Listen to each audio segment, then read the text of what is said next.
तिमी जति खोज पाउँदै पाउँदैनौ। सारा संसारलाई निहालेर खोज कतै पनि भेट्टाउँदैनौ। एउटा किसिमको यात्रा छ जहाँ खोज छ यो थाहा छैन, त्यो अन्जानमै जीवन जान्छ र उस्तै उस्तै चक्रमा घुमिरहन्छ। अर्को थरी हुन्छ यो देख्छ कि खोज छ, कता कता धकेलिएको, कता कता खोज्नलाई प्रेरित गरिरहेको, उक्साइएको, प्यास भएको यो थरी। र अर्को थरी छ खोजै नभएको अथवा रोकिएको। यी तीनटा अवस्थाहरूमा मानिसको जनरली मानिसको चेतना घुम्ने भए त सुरुमा खोज छ यो थाहा नहुँदा थुपार्नेमा जान्छ, भर्नेमा जान्छ मन र कथाहरू भर्छ, आफूलाई भर्छ, सर्टिफिकेटले भर्छ, जबले भर्छ, पैसाले भर्छ, धनले भर्छ, तर भरिएको पाउँदैन, भरिरहन्छ। र जब मानिससँग फुर्सदको समय धेरै हुन थाल्छ तब बल्ल मानिसले सोच्न सक्ने क्षमता पाउन थाल्छ र त्यसपछि खोजको जागृति हुन सक्छ। कोही कोहीलाई फुर्सद नहुँदै पनि खोजको जागृति हुन्छ, अधिकांशलाई धेरै फुर्सद हुँदा खोजको जागृति सुरु हुन्छ। र खोजको लागि कि यो दौडिरहेछ, कि यो के भेट्छु भनेर हिँडिरहेछ र भेटेको केही देख्दैन अनि अरू कसैले भेटेको छ कि भनेर हेर्छ। कसैले भेटे जस्तो लाग्यो भने अनुसरण गर्न खोज्छ र भेट्दैन। फेरि कसैलाई आइडल बनाउँछ र भेट्दैन, कसैलाई गुरु बनाउँछ र भेट्दैन। भेटिए जस्तो हुन थाल्छ र जीवनले कता घुमाउँछ, अस्तित्वले के देखाइदिन्छ र फेरि होइन जस्तो लाग्छ, जान्दिन जस्तो लाग्छ, जाने जस्तो, भेटे जस्तो हुन्छ, फेरि भेटिएको छैन, यसमा आइपुगिन्छ। त्यसैले कुनै योगको अभ्यास गर्दा सुरुमा भेटिए जस्तो लाग्छ। सुमिरन नै ध्यानको कुरा गरौँ। यी आवाजहरूलाई सुन्दै सुन्दै, यी आवाज सँगसँगै यिनीसँगै एकै हुने ध्यानको विधि। यसबाट सुरुमा प्रवेश गरे जस्तो लाग्छ, बिस्तारै बिस्तारै त्यो नर्मलाइज हुन्छ अनि मन त्यहाँ पनि कथा निकाल्न थाल्छ। केही पाए जस्तो हुन थाल्छ, फेरि केही पनि पाएको छैन यो देखिन्छ।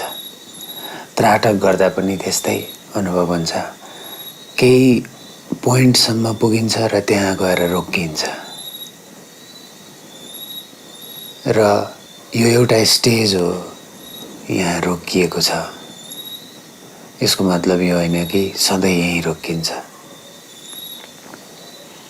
तिमी चेतनाको एउटा अवस्थासम्म आइपुगेर संसारलाई देख, त्यहीँ रहनै सक्दैनौ।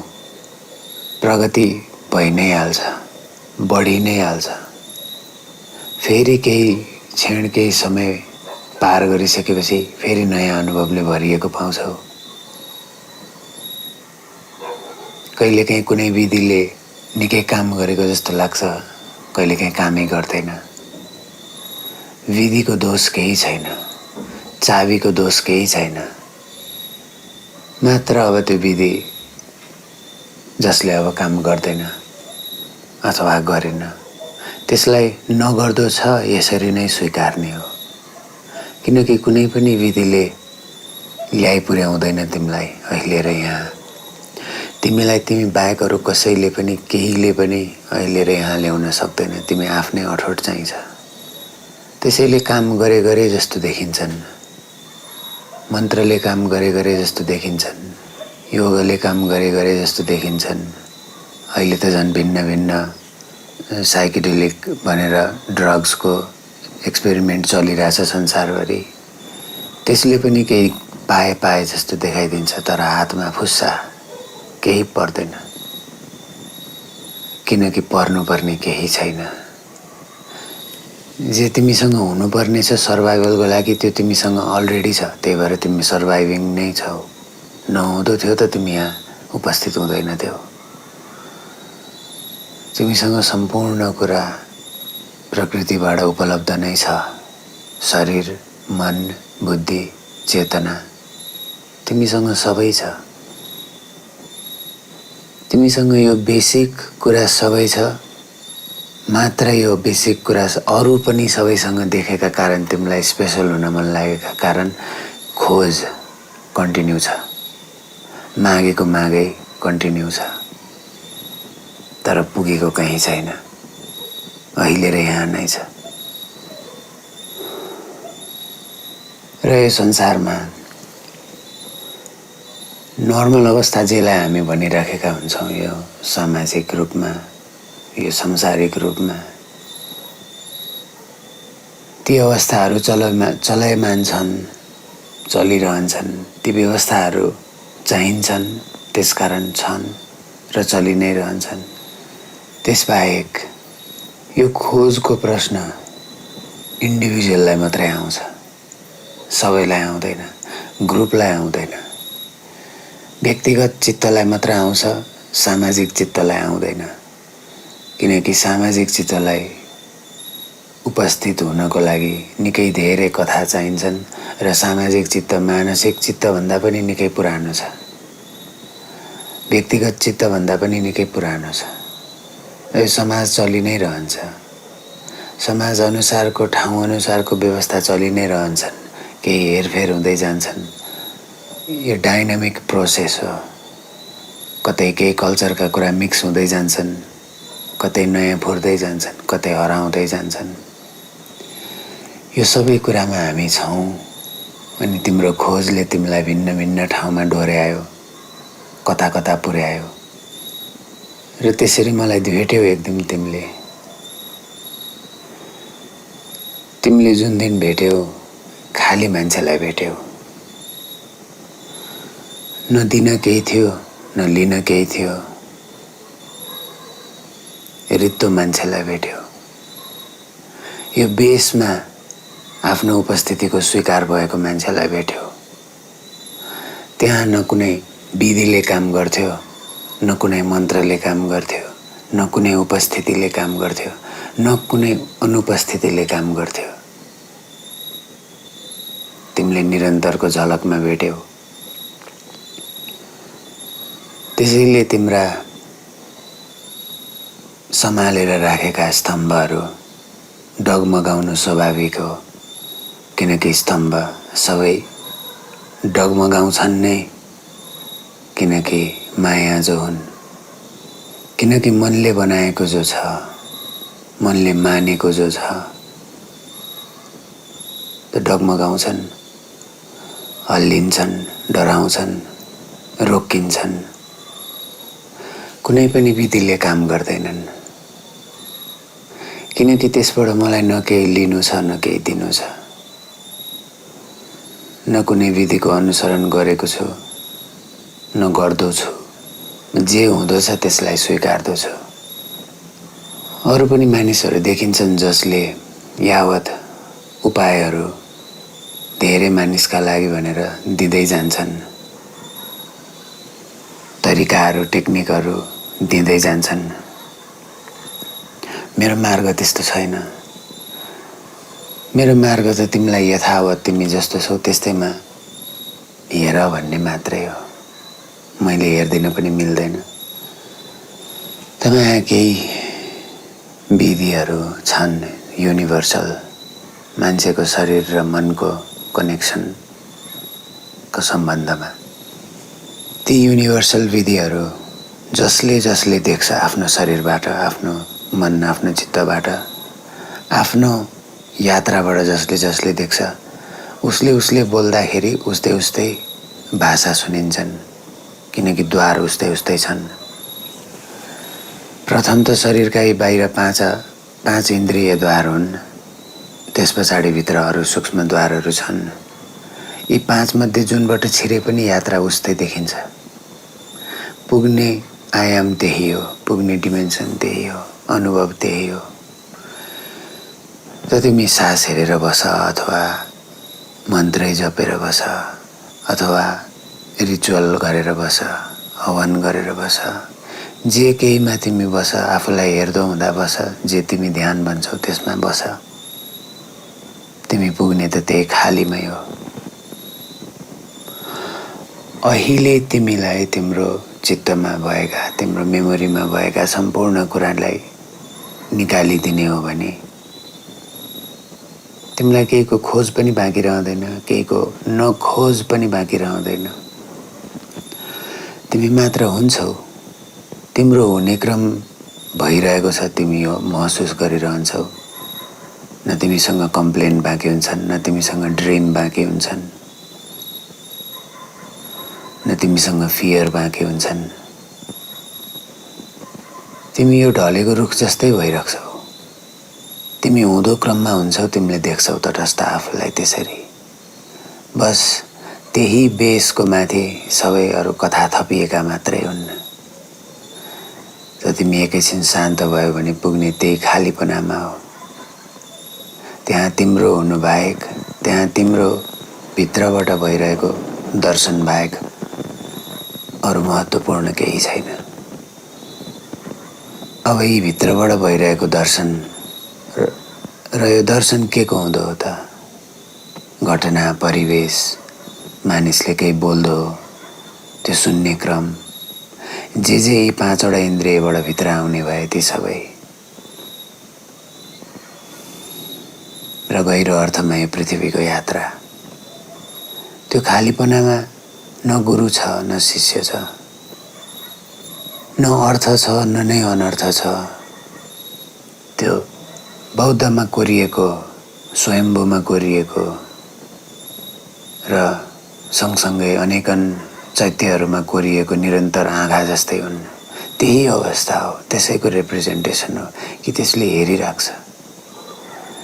कसैले त्यसलाई न्यायका आँखा भन्छन्। त्यसले न्याय र अन्याय केही पनि भन्दैन, यसले हेरि मात्रै रहन्छ। त्यसैले यो डेन्जरस छ। त्यसैले तिमी उसको अगाडि जाऊ, तिमी पनि खरानी हुन्छौ। तिमी पनि हेर्दोमा पुग्छौ, हेरिरहनेमा पुग्छौ। किनकि बेस सबैको त्यही हो, माया। र यो पाँचवटा इन्द्रियबाट भित्र छिर्ने क्रममा, कुनै पनि डाटाले भित्र छिर्ने क्रममा मनमा कस्ता विचारहरू घुमे, चित्तमा कस्ता विचारहरू घुम्छन्, व्यवस्थाहरू घुम्छन्, त्यसका आधारमा अनुभव तिमीले पाउँछौ। र नाट्यशास्त्रमा मानिसको अनुभवमा 9वटा भिन्न भिन्न रसको कुरा गरिन्छ। तिमी हाँसिरहँदाखेरि आफूलाई अनुभव गरेर हेर, तिम्रो शरीरमा भएको अनुभवलाई। त्यो भिन्न हुन्छ, त्यो एकदम हलुका हुन्छ। तिम्रो मन भारी भएको बेला, तिमीलाई दुःखको अनुभव भएको बेला, तिमीलाई केही नपुगेको, छटपट भएको अनुभव भएको बेलामा हेर, यो भारीपना छुट्टै छ त्यो हाँसोभन्दा। यसरी भिन्न भिन्न 9वटा रसको कुरा गरिन्छ। तीमध्ये कुनै पनि तिम्रो चित्तमा घुमिरहेको होस्, तिम्रो अगाडि हुने जुनै र जस्तो सुकै पनि घटना त्यही अनुसार रङ्गिन्छ। र कहिलेकाहीँ बाह्य घटनाले ती रसहरूलाई ट्रिगर गरिदिन्छ, खोलिदिन्छ। तिमीलाई क्रोध आउँछ, तिमीलाई प्रेम आउँछ, तिमी आफूलाई श्रृङ्गार्छौ, प्रेजेन्टेबल बनाउँछौ, तिमी नबोलेर ठुस्स परेर बस्छौ, तिमी रिसाएर बस्छौ, तिमी संसारदेखि लुकेर बस्छौ। यी सबै कुराहरू, यी सबै अवस्थाहरू, परिवेशहरू यही नवरससँग जोडिएर आउँछन्। त बाह्य 5 इन्द्रिय छन्, त्यसबाट भित्र नवरसको द्वार हुँदै, र नवरसमा पनि कुन बेला कस्तो रसमा छौ त्यही अनुसारको अनुभव हुने भयो।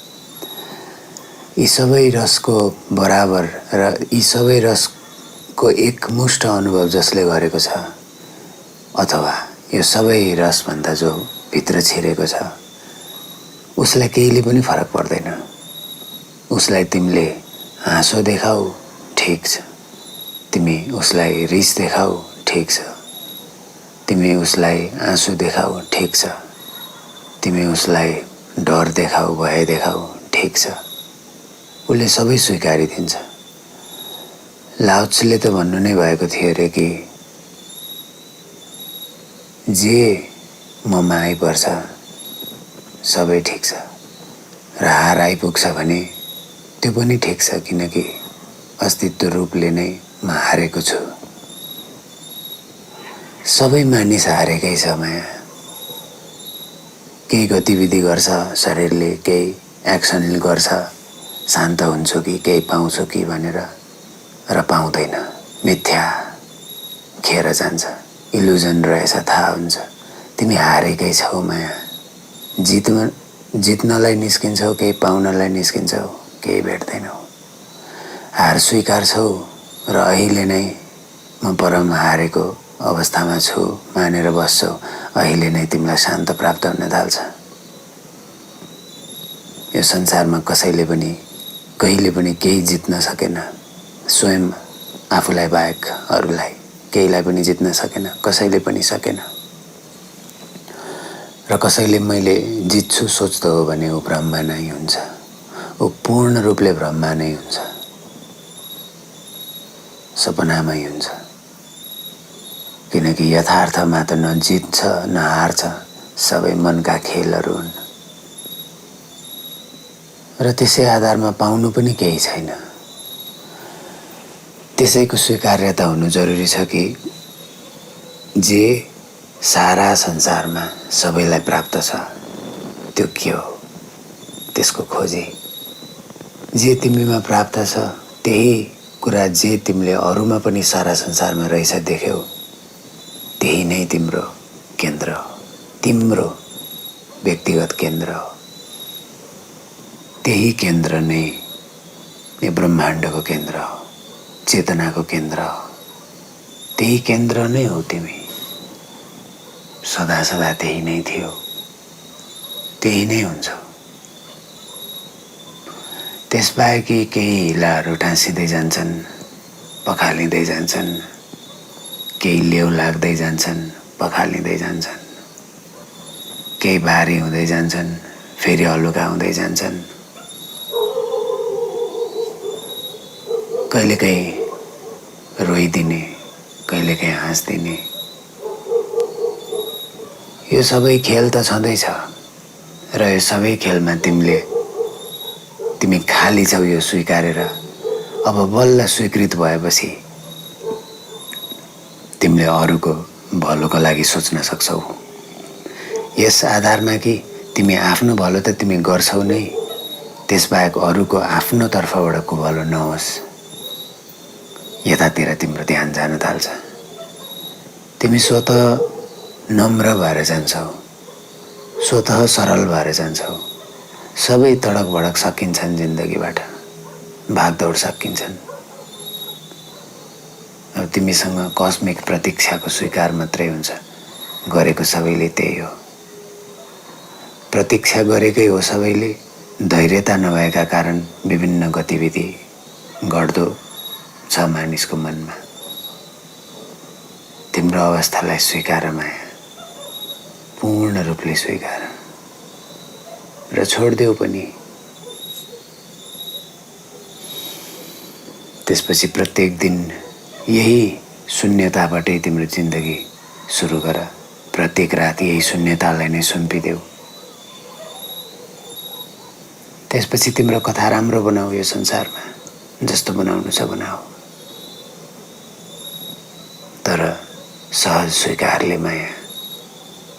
कुनै प्र्याक्टिसले काम गर्न छोड्यो भनेर स्वीकार नसकेनौ भने पनि गाह्रो छ, किनकि काम गर्न छोड्छन् नै। यस्तो अवस्था आउँछ जहाँ केहीले पनि काम गर्दैन। त्यो अवस्था अहिले पनि घटिरहेको छ। त्यही भएर तिमीले दृढले चाह्यौ भने अहिले नै जागरण सम्भव छ, किनकि जागरण घट्दो नै छ। जागरणकै माथि सबै बाँकी मूर्छाहरू, बाँकी बेहोसीहरू थोपारिँदै गएको, ती सबै हट्ने बित्तिकै जागरण त जहाँको त्यहीँ छ, जस्ताको त्यस्तै छ, जस्तो छोडेको थियौ त्यस्तै छ, तिम्रो छ। आजलाई यति नै।